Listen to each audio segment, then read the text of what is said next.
Is there any way Luka and Jokic can play together, or is it too early to say it? If the Mavericks don't retain Kyrie Irving, does Luka go into next season seeing Josh Green and Dwight Powell as his 2 and 3 best options, or as his first and second best options, and say, I want out? Or is he still too young to do that? Because everybody's trying to pair Jokic and Luka together. Everybody. Yeah, that shit's not happening. I'm sorry, but they're both staying in their respective teams like their whole career. I don't feel like with their personalities they would ask for a trade or move to another team. I don't know. Luka doesn't feel like a lifer to me. Luka feels like a lifer to you? I feel like, yeah.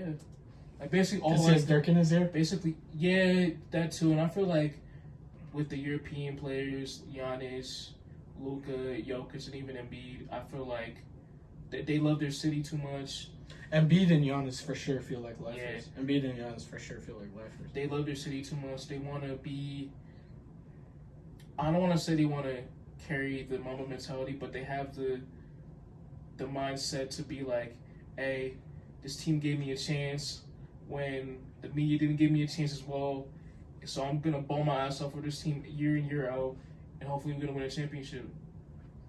But what if it is like a Luka Doncic situation? Because part of why we think that Embiid and Giannis are lifers are because the Bucks and the Sixers have consistently put a competent team around them, right? You think about the Sixers, they went from having Ben Simmons and Jimmy Butler to now having Tyrese Maxey and James Harden.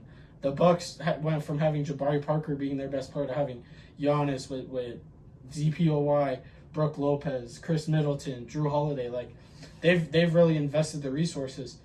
But and even the Nuggets have done a lot, whether it was just correctly drafting and getting MPJ and Jamal, and then trading for KCP, who's been a good fit, trading for AG, who's been a great fit, even signing Bruce Brown, who when Bruce Brown plays with Jokic, he's amazing, he's terrific. But it feels like the Mavericks have not done that, and you could argue with the Kyrie trade, they low key got worse. Do you think so? Yeah, to an extent they got worse, especially on the defensive side of the ball. Losing Dorian Finney-Smith has been a killer for this team. Yeah.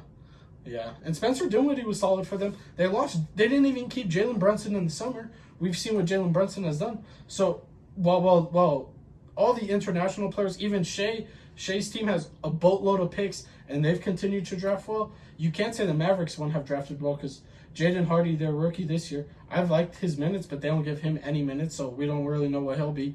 Josh Green has been the best draft pick since the Luka era, and he's, at the end of the day, he's a role player. He might be a glorified and a very good role player, but at the end of the day, he's a role player. So they've showed an inability to really surround him with a quality team, unlike these other organizations. So I want to see Luka get traded because I think player empowerment is fun. I do like seeing lifers. Like, I do think Giannis and Embiid are lifers, which I'm all for. But I'm also all for, like, I don't want to see Luka Doncic waste his talent. And he's wasting it if the second best player is Josh Green and Dwight Powell. Fair enough. Are Mavericks first round exits in your mind? Well, first round, yeah.